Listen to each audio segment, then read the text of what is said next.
Es ist einfach halt noch so frisch und wir sind richtig nah da. Einfach vor 3 Jahren meterhohe, hunderte Meter hohe Lavafontänen rausgeschossen sind. Unsere Welt ist schon wild irgendwie.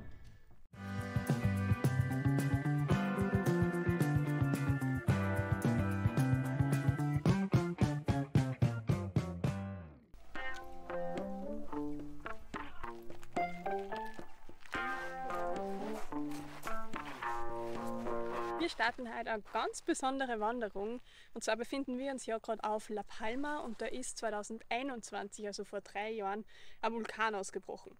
Wir wohnen mehr oder weniger zufällig genau in dem Gebiet, wo das passiert ist und natürlich lassen wir uns jetzt nicht nehmen, dass wir möglichst nah zu diesem neu entstandenen Krater hinwandern. Die Wanderung soll scheinbar so 400 Höhenmeter und 2-3 Kilometer sein. Mal schauen, wie weit wir kommen und wie das ist, wenn man auf dem Vulkangestein bergauf geht. Ich glaube, das ist ziemlich zart.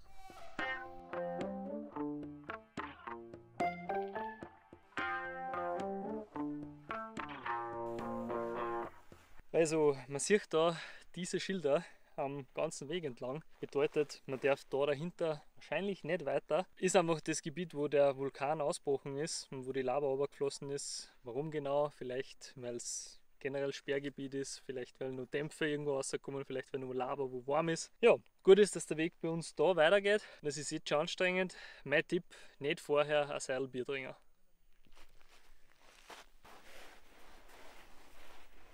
Ja, natürlich hat der Vulkan leichte Schäden hinterlassen. Tatsächlich die schwersten Schäden, die je beim Vulkanausbruch auf La Palma passiert sind. Hier sieht man nicht ein Haus. Wie genau das ausschaut hat, weiß man natürlich nicht. Man sieht die Straßenlaternen nur außerragen. Also man kann sich ungefähr ein bisschen vorstellen, wie weit es verschüttet worden ist. Wahrscheinlich meterhohe Lava und Asche, die da auf dieses Haus herunter geregnet sozusagen sind. Ziemlich arg eigentlich zum Sehen. Boah, also man sinkt ein, rutscht die ganze Zeit zurück. Es ist da schon relativ steil. Schauen wir mal, ob wir da raufkommen, wo wir hin wollen.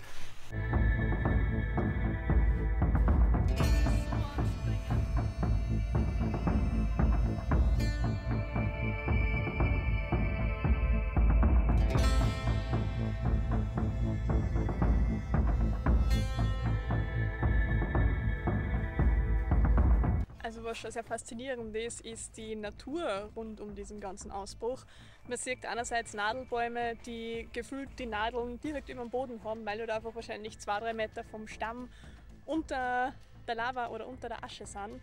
Man sieht aber weiter oben auch abgestorbene Bäume, die das Ganze nicht überlebt haben. Man sieht mehrere verschiedene Krater und je höher man kommt, desto cooler schaut es eigentlich aus, aber trotzdem immer nur ziemlich beängstigend, was sich da abgespielt hat.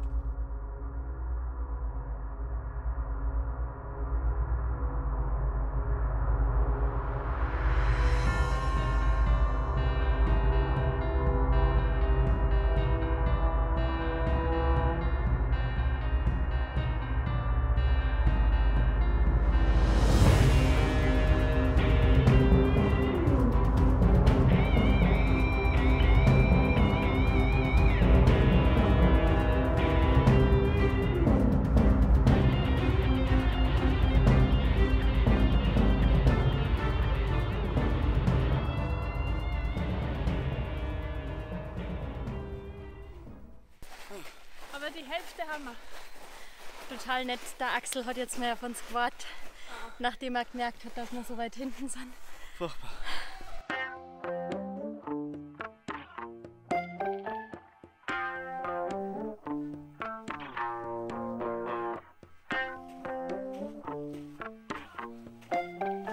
So, Komoot hat aufgegeben. Wir noch nicht. Wir haben nur die letzten 50 Höhenmeter ungefähr vor uns. Und es ist immer nur so steil.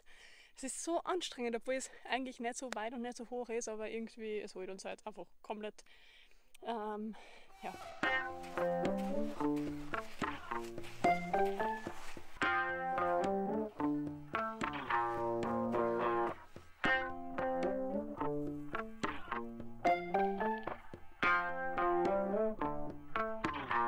So, ihr seht im Hintergrund ist jetzt der Vulkankegel, wo vor 3 Jahren die Katastrophe für manche leider begonnen hat.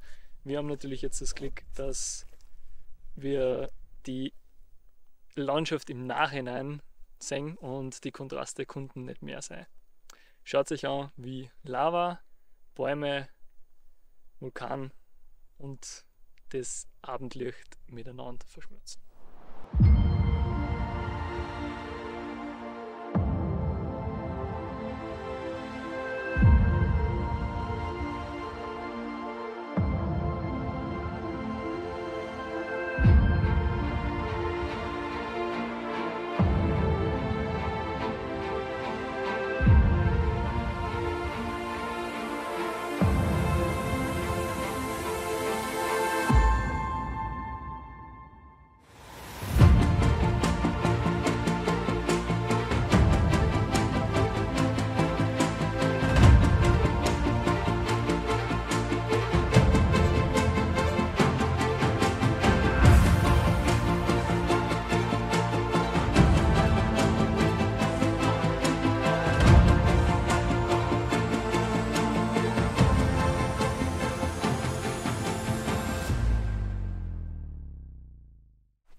Hallo, was sagst du? So geil. Wahnsinn. Also, man riecht, merkt man natürlich jetzt im Video nicht, aber man riecht das Schwefelige. Teilweise raucht es auch noch außer und ja, die Farben von dem Krater, so geil. Es ist einfach halt nur so frisch und wir sind richtig nah da. Einfach vor 3 Jahren meterhohe, hunderte Meter hohe Lavafontänen rausgeschossen sind. Unser Welt ist schon müde irgendwie.